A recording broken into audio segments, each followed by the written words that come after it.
또 간음하지 말라 하였다는 것을 너희가 들었으나 나는 너희에게 이르노니 음욕을 품고 여자를 보는 자마다 마음에 이미 간음하였느니라. 만일 네 오른 눈이 너로 실족하게 하거든 빼어 내버리라.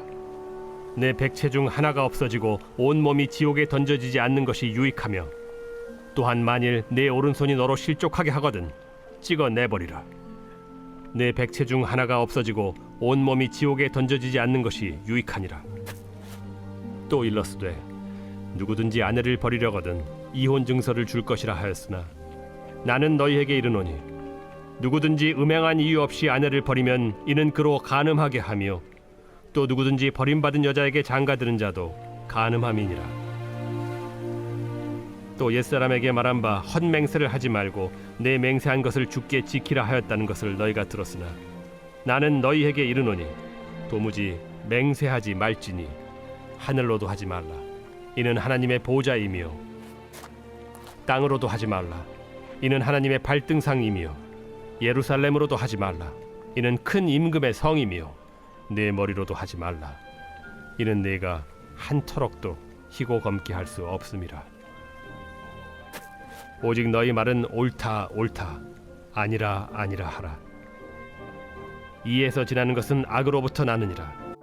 우리 사랑하는 브릿지 가족 여러분, 그리고 오늘도 함께 큐티의 자리를 지켜나가시는 우리 소중한 성도 여러분, 오늘 1월 22일 목요일 복된 하루 하나님께서 우리에게 허락하신 이 소중한 날을 통해 주님의 음성에 믿음으로 반응하는 우리 모두가 되기를 주의 이름으로 축복합니다. 오늘 마태복음 5장 27절에서 37절의 말씀을 중심으로 간음하지 말라라고 하는 제목 하에 오늘 함께 말씀을 함께 나누기를 원합니다. 예수님께서 산상수훈에 쓰신 말씀 우리가 이미 잘 알고 있다라고 생각을 했고요. 그리고 그 계명을 우리 예수님께서 신약 시대에 예수님의 시각으로 새롭게 해석해 주시고 비춰 주시는 내용들이 계속해서 이어집니다. 자, 오늘 본문에서는 예수님은 7번째 계명이라고 말할 수 있는 10계명 중에 간음하지 말라라고 하는 말씀을 우리들에게 재해석을 해주셨는데, 자, 이 말씀이 오늘 나에게 어떻게 적용되어지는지 그 의도를 좀 한번 깨닫고 오늘 우리의 삶에 함께 예수님의 마음으로 적용하면서 살아가는 그런 하루가 되었으면 좋겠습니다. 오늘 예수님께서 간음하지 말라라고 하는 말씀을 단순히 외적인 행위의 금지로 머물게 하지 않으셨어요. 오히려 그 사람의 마음의 방향과 욕망까지도 깊이 파고들고 계시는 것을 보게 됩니다. 이 말씀은 오늘날을 사는 우리들에게는 더욱더 절실한 도전이 될 수밖에 없어요. 왜냐하면 우리는 어느 시대보다 시각적인 자극과 성적인 유혹이 일상화된 환경 속에서 살아가고 있기 때문입니다.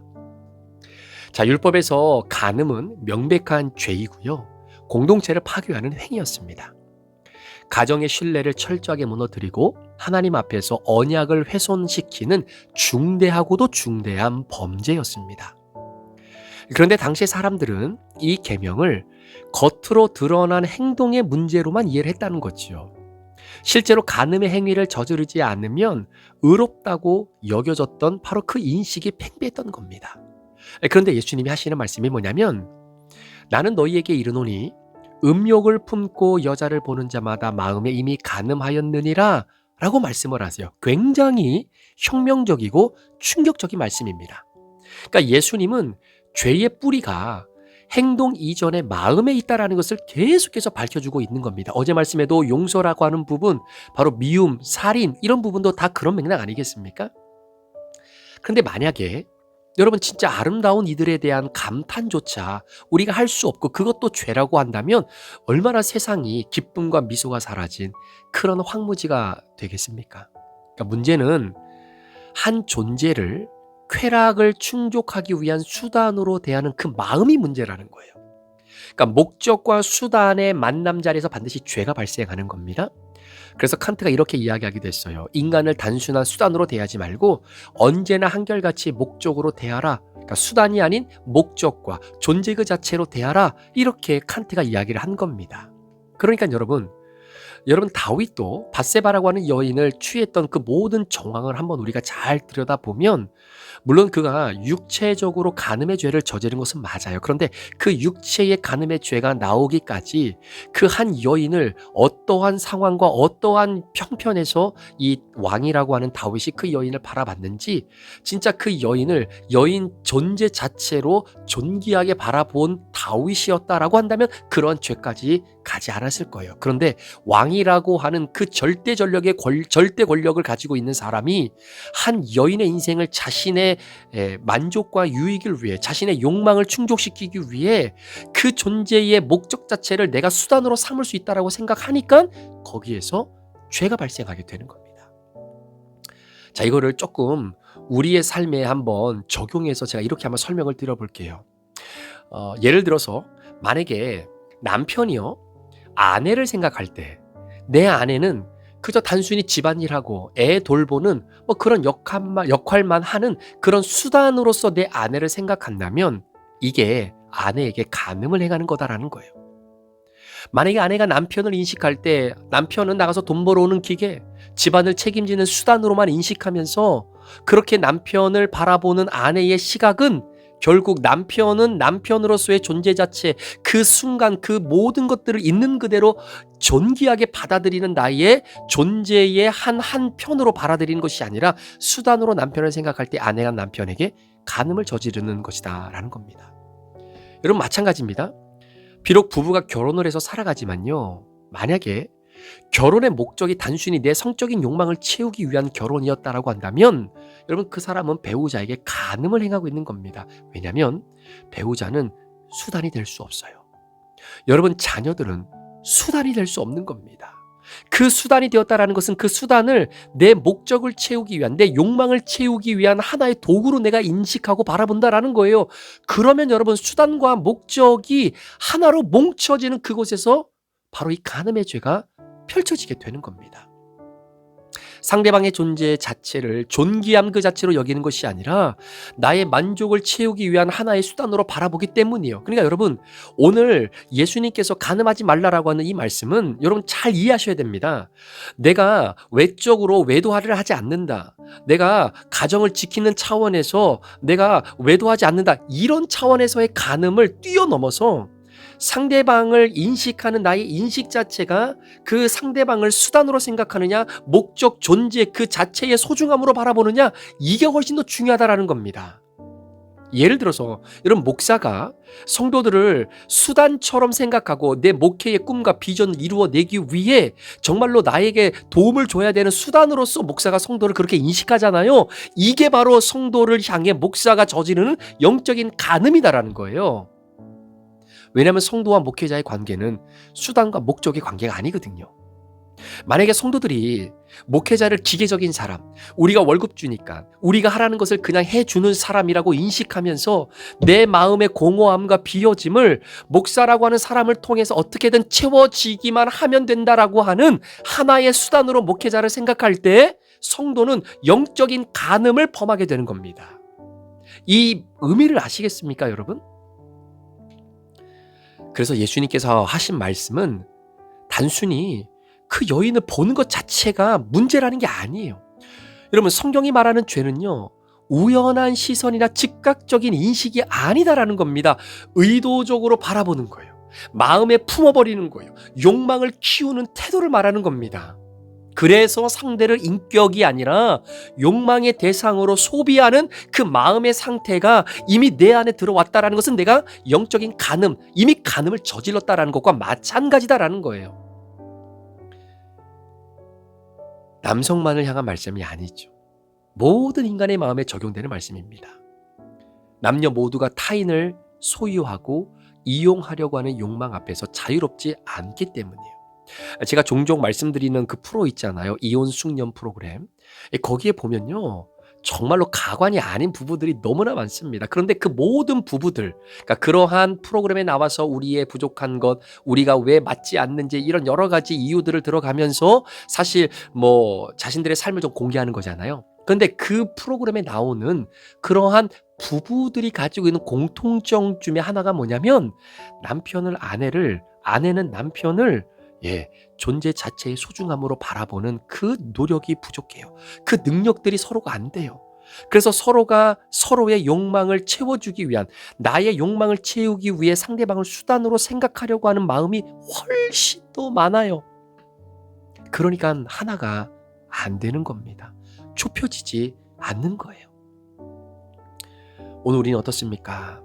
여러분, 스마트폰 하나만 열어도요, 수많은 이미지와 영상이 우리의 시선을 붙잡습니다. 광고도 그렇죠. 드라마도 그렇죠. 영화도 SNS도 끊임없이 우리의 성적인 욕망을 자극하는 콘텐츠들이 얼마나 많은지 몰라요. 겉으로는 아무 일도 하지 않았다라고 말할 수 있지만 여러분, 마음은 이미 수없이 무너지고 있는지도 모르겠습니다. 여러분, 이러한 것들이 우리의 마음과 가정에 이 크랙을 가지고 오는 이유가 뭐냐면, 그러한 컨텐츠를 통해서 내 욕망이 채워지는 수단으로 내 아내를 보고 내 남편을 보고 내 가정을 바라볼 수 있는 길을 열어놓기 때문이에요. 그러면 문제가 생기는 겁니다. 여러분, 예수님의 말씀은 우리를 정죄하기 위한 것이 아니라 그 욕망으로부터 상대방과 배우자를, 그리고 그 이웃을 내 목적을 이루기 위한 하나의 수단으로서 하나님의 존재 자체인, 형상으로 창조되어진 소중한 존재를 그렇게 바라보고자 하는 우리의 마음을 내려놓고 참된 자유로 이끄시기 위한 하나님의 경고의 메시지예요. 이런 마음의 간음은 결국 관계를 병들게 하고요, 자신을 공허하게 만들고 하나님과의 친밀함을 약화시키게 되는 결과를 가져오게 됩니다. 그래서 여러분, 이 간음이라고 하는 것, 이건 굉장히 위험한 바로 그 죄라는 거예요. 물론 죄가 무엇은 뭐 더 위험하고 덜 위험한 죄, 이걸 우리가 나누기는 참 애매하지만, 저는 오늘 이 말씀을 묵상하면서 이 간음이라고 하는 부분에 대해서 하나님께서 예수님을 통해 굉장히 경고하시는 메시지를 어디서 느끼게 되냐면, 바로 눈을 빼고 손을 자르면서까지라도 우리의 몸이 하나님 앞 나라에 들어가는데 방해가 돼서는 안 된다라고 하는 이 말씀의 표현을 보면 이렇게 급진적으로 표현하는 내용이 또 없거든요. 만일 내 오른눈이 너를 실족하게 하거든 빼어버리라. 오른손이 너를 범죄하게 하거든 찍어내버리라. 여러분, 이건 문자 그대로 신체의 훼손을 명령하는 것이 아닙니다. 예수님은 죄를 대하는 우리의 태도가 얼마나 단호해야 하는지를 강조하시는 거예요. 죄를 가볍게 여기며 타협하는 태도는 결국 우리를 더 깊은 속박으로 이끌어가게 되는 겁니다. 그래서 오늘 이 말씀을 우리가 이렇게 한번 적용해 봤으면 좋겠어요.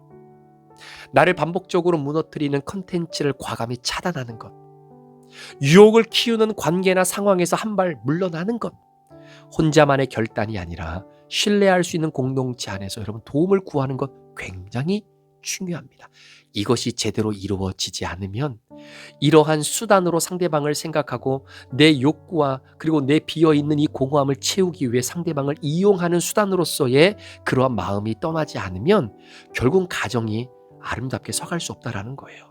그래서 32절 이하의 예수님은 이혼에 대해서도 말씀을 하시는 겁니다. 단순히 법적인 문제를 넘어서 통제가 되지 않는 욕망이 있잖아요. 저 사람을 내 욕망을 채우기 위한 수단으로 내가 삼아야 되겠다라고 하는 내 마음의 욕망이 결국 언약을 파괴하는 결과까지 이르게 된다는 거죠. 그러니까 여러분, 가정적으로 힘들고 아파하는 사람들의 모습을 우리가 이렇게 들여다보면 다른 게 아니라 상대방이, 배우자가 서로가 서로에게 수단과 그리고 목적을 이루기 위한 하나의 수단으로서 상대방을 생각하는 그 깊이가 깊어지면 질수록 가정은 힘들어지는 거예요. 마음에서 시작된 간음, 결국 삶의 구조와 관계를 무너뜨리는 겁니다. 하나님께서 원하시는 결혼은 서로가 서로에 대한 소유와 소비가 아니에요. 그렇죠? 헌신과 책임 위에 세워진 언약입니다. 따라서 예수님께서 가르쳐 주신 이혼에 대한 내용은 당시의 사회적 강자인 남성들에 의해서 언제라도 유린당할 수 있는 여성들의 입장에서 한번 되짚어보고 사고해 볼 것을 요구하는 거예요. 왜냐하면 그때 당시에는요, 이혼 증서를 써주면 그냥 이혼이 가능했거든요. 그러니까 남편이 가만히 보니까 한 여인을 자신의 아내로 데리고 왔어요. 근데 처음에는 좋았어요. 처음에는 괜찮았어요. 처음에는 내 욕망을 어느 정도 채워주는 것 같기도 했고, 음식도 잘하고 청소도 잘하고 잘했어요. 그런데 시간이 지나면 지날수록 처음에 내가 느꼈던 그 아내의 마음과 그 모습이 점점 안 보인다라고 생각하니까 남자들이 뭘 하냐면 이 아내를 마음대로 버려버리는 겁니다. 한 번은 밥상을 받아왔는데 음식이 조금 싱거워요. 너 오늘 왜 이렇게 음식이 싱거워? 너 이런 식으로 할 거면 살지 마. 나가. 그러면 그 여인은 나가야 돼요. 오늘 음식이 왜 탔어? 야, 밥이 탔는데 탄내 나잖아. 이 밥 어떻게 먹어? 야, 너 나가. 그러면 그 여인은 아무런 도움도 받지 못한 채 밖으로 쫓겨나갈 수밖에 없는 겁니다. 그러니 여러분, 그 시대적 상황 속에 남자들에게 있어서 유린당하는 여인들이 얼마나 많겠어요. 그러니까 남자들의 입장에서 내 목적과 욕망을 채워주기 위한 수단으로서 이 아내라고 하는 여성을 내 아내로 받아들였는데 그게 채워지지 않으니까 버리는 거예요. 그거 하지 말라는 거죠. 그거 잘못했다는 겁니다. 왜 하나님이 세워주신 아름다운 가정의 배우자를 왜 내 욕망과 내 목적을 이루기 위한 수단으로 바라보느냐라는 거예요. 그런 존재가 아니다라는 거죠. 하나님의 형상대로 창조되어진 아름다운 하나님의 존재의 의미를 갖고 있는 하나님의 꿈을 갖고 살아가는 한 존재인데 그 존재 자체만으로도 사랑받고 위로받고 정말로 존귀함을 받아야 되는 그 사람을 왜 수단처럼 바라보냐는 거예요.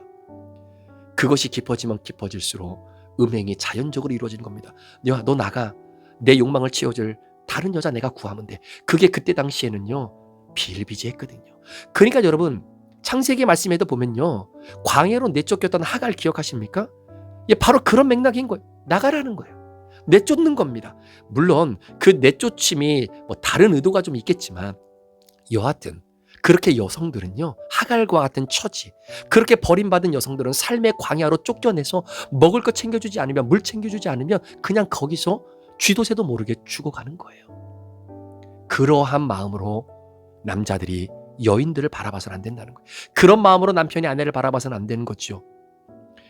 근데 요즘 시대는 남편이 아내를 그렇게 바라보기보다는 아내가 남편을 그렇게 바라보는 경향들이 너무나 많아요.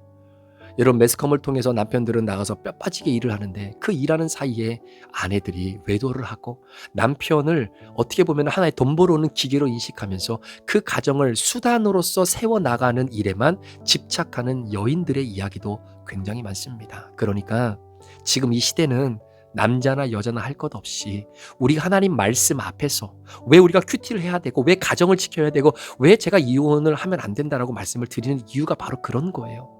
그럼에도 불구하고 이혼을 할 수밖에 없는 가정들이 있었다면 얼마나 마음이 아프겠습니까? 그러니까 설사 우리가 그렇게 한번 실패하고 아픈 상처가 있다 손 치더라도 다음에 하나님이 우리에게 아름다운 가정을 주셨을 때는 그 가정을 믿음 안에서 잘 지켜나가야 할 책임이 우리들에게 있는 거잖아요. 그러기 위해서 오늘 하나님이 우리에게 주신 말씀, 여러분, 상대방을 바라보는 그 바라봄의 마음이 절대로 우리는 이 수단으로 바라보면 안 된다라는 거예요. 절대로 그렇게 해서 안 된다는 겁니다. 잠언은 말하죠. 모든 지킬 만한 것 중에 더욱 네 마음을 지켜라. 말씀과 기도로 마음의 방향을 점검하셔야 되고요. 그리고 욕망이 올라올 때마다 상대방을 나의 수단으로 생각하려고 하는 마음이 들 때마다 그 마음 가지고 하나님께 나가 기도하고 큐티의 말씀으로 내 마음을 점검받으셔야 되는 겁니다. 여러분, 말씀은 완벽해지라는 게 아니에요. 우리 연약합니다. 그러나 복음은 말을 하는 거죠. 회개할 길이 있고 새롭게 될 길이 있다라는 거예요. 실패했을 때 숨지 말고 빛 가운데로 나오십시오. 예수님을 따르는 삶은 타인을 욕망의 대상이 아니라 하나님의 형상으로 존중하는 시선을 회복하는 삶입니다. 이것이 마음의 거룩함이고요. 참된 자유를 누리는 삶입니다. 사랑하는 성도 여러분, 하나님 나라는 행동의 규칙 이전에 마음의 통치라고 하는 말이 있어요. 예수님께서 우리의 시선과 욕망 그리고 상처와 연약함을 맡길 때 그분은 정죄가 아니라 치유와 회복으로 우리를 이끄시는 겁니다. 오늘도 우리의 마음을 주님께 드리며 함께 고백했으면 좋겠습니다. 그리고 우리 성도님들 가운데 혹시나 남편과 아내를 바라보는 나의 마음의 상태, 목회자를, 성도를, 우리 믿음의 식구들을 바라보는 내 마음의 상태가 정말로 존귀함으로 바라보지 못하고 나의 목적과 나의 욕망을 채우기 위한 하나의 수단으로서 상대방을 바라보고자 하는 마음과 생각이 혹 내 가운데 드리워진 적이 있었다면 여러분 회개하시고 다시금 하나님이 주신 아름다운 공동체, 귀한 가정 아름답게 지켜갈 수 있는 저와 여러분들 되시기를 우리 예수 그리스도의 이름으로 간절히 축원합니다. 기도하시겠습니다.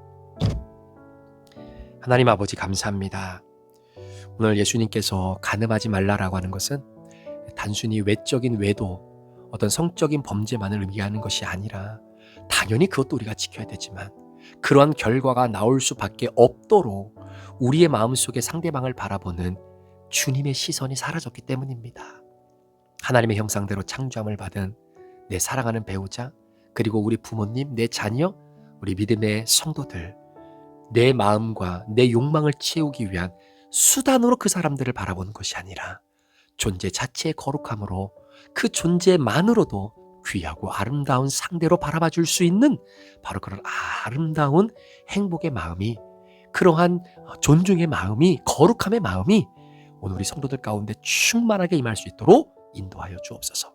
혹시나 내가 간음의 죄를 진 부분이 있다면 다시 한번 주님 앞에 회개하고 주님 앞으로 나오는 우리 모두가 되기를 간절히 원하며 예수 그리스도의 존귀하신 이름으로 축복하며 기도합니다.